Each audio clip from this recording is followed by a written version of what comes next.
Today, we are going to break down a legal process that honestly affects thousands of families, changing a court order. So, if you're in St. Louis County and your old judgment just doesn't fit your life anymore, we're going to demystify the motion to modify. Life happens, right? You might get a new job, a child's needs totally change, or maybe you need to move. All of a sudden, that court order from years ago can feel like a pair of shoes that are 2 sizes too small. So the big question is, can you actually change it? Well, the answer is yes, and we're about to show you how. Okay, so the official term for this whole thing is a motion to modify judgment. Now, this isn't some casual ask. It's a formal legal request that you file with the court. You're basically telling the judge, hey, a major life event has happened, and the old rules for custody, support, or alimony they're not working anymore. They need an update. So the first and honestly the most critical question you have to ask yourself is, do I even have a case? Because not every little life change is going to qualify. The court has a very specific legal standard you have to meet, so let's break that down right now. This right here, this is the magic phrase, substantial and continuing. The court is looking for a change that is both a big deal, that's the substantial part, and something that's going to last, not just a temporary blip, that's the continuing part. There's a reason the bar is this high. It's to keep things stable for families and to stop the courts from getting flooded with requests over minor issues. The judge really needs to see a significant, long-term shift that makes the old order genuinely unworkable. Now, it's super important to know that the legal test is a little different depending on what you're trying to change. For custody, the bar is actually higher. You have to prove that substantial change, and this is key, that the current order is no longer in the child's best interest.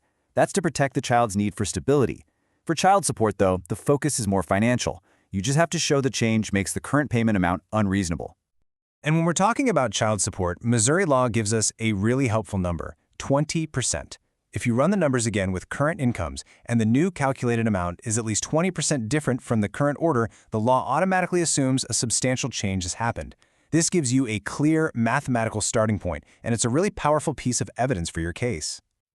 So what does a substantial change actually look like in the real world? Well, here are some of the most common reasons people file. Things like a parent moving far away, a major job promotion, or on the flip side, a layoff. Maybe one parent is consistently preventing visits, or a child has serious new health or educational needs. These are the kind of concrete events the court is looking for. All right, so you've looked at the standards and you think, okay, I have a case. What's next? Well, now it's time to gather all the essential documents and start preparing your legal toolkit. This checklist pretty much covers the core documents you're going to need. You'll draft the main motion, which explains the big change. Then you'll attach all the necessary supporting paperwork. So for a custody change, you'll need a new parenting plan. And for child support, you'll absolutely need a Form 14 worksheet and a statement of your current finances. Now, when you draft your motion, you're going to use some pretty formal language, like what you see here. Don't let it throw you off, okay? This is just the legally required way to state your case to the court. And you'll notice it directly references that substantial and continuing change we've been talking about. Okay, listen up, because this is a mandatory step you absolutely cannot miss. Your motion is not valid until it's verified. What does that mean? It means you have to sign it in front of a notary public. That's the legal equivalent of swearing under oath that everything in it is true. Forgetting this is such a common mistake, and it can get your entire case thrown out before a judge even sees it. So once your documents are all drafted, signed, and notarized, you're ready to file. Now let's walk through what actually happens at the courthouse. This is your path through the system. The whole process really kicks off when you file everything with the court clerk and pay the fee. Then comes a very, very important step. You have to formally serve the other person. This usually means having a sheriff or a professional process server deliver the paperwork so there's legal proof they got it. You can't just hand it to them. After that, you wait for the court to put your case on the schedule. And hey, for our St. Louis County viewers, if you're filing in person, this is the address you need right here, 105 South Central Avenue in Clayton. Just knowing exactly where you need to go can make the whole process feel a lot more manageable. It's really important to have realistic expectations about the timeline here. This is not an overnight process. I mean, it can easily take a month or two just to get a scheduling order from the court. And from there, a lot of cases are sent to mediation before a final hearing with the judge is ever even scheduled. So patience is key. If you do get a hearing date, preparation is absolutely everything. This is your shot to prove your case. So you'll gather your evidence, pay stubs to show an income change, emails that show interference with visits. Get ready to tell your story clearly to the judge and think about whether witnesses, like maybe a teacher or a doctor, could help back up your claims. All right, we're in our final section now. We've covered the what, the why, and the how. So let's finish up with some really crucial tips on how to present your case in the most effective way possible to really boost your chances of success. You've got to remember, a judge is moved by evidence, not by emotion. Be specific. Don't just say your income went down. Bring the exact pay stubs. Don't just say visits were missed. Give the specific dates. And above all else, stay calm, be respectful, and frame every single one of your arguments around what is best for the child. Seriously, if you take only one single thing away from all of this, let it be this. The court's main focus, their only focus really, is the well-being of the child.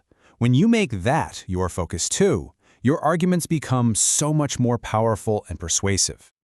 So, you've made your case, the hearing is over, and the judge makes a ruling. What happens next? Well, there are really two main outcomes. If your motion is granted, awesome. The new order takes effect right away. But if it's denied, you do have options, but the deadlines are extremely short. You only have 30 days to ask the judge to reconsider, or a tiny 10-day window from the final judgment to start the formal appeals process. The clock starts ticking fast. And let's just be honest for a second. Listening to all of this, yeah, it can feel pretty overwhelming. It's a complex legal process, the stakes are high, it's completely normal to feel that way. But the good news is, you really don't have to figure it all out by yourself. There are some excellent resources out there to help you. The St. Louis County Family Court actually has its own resource center. Missouri Legal Services provides assistance, and the state's official court website has a ton of self-help forms you can use. Help is out there if you need it. So we'll end right where we began. Your life isn't static, and your court orders don't have to be either. You now understand the legal standard, you know the paperwork involved, and you've seen the path through the court system. The only question left is it time for your court order to finally catch up with your new reality?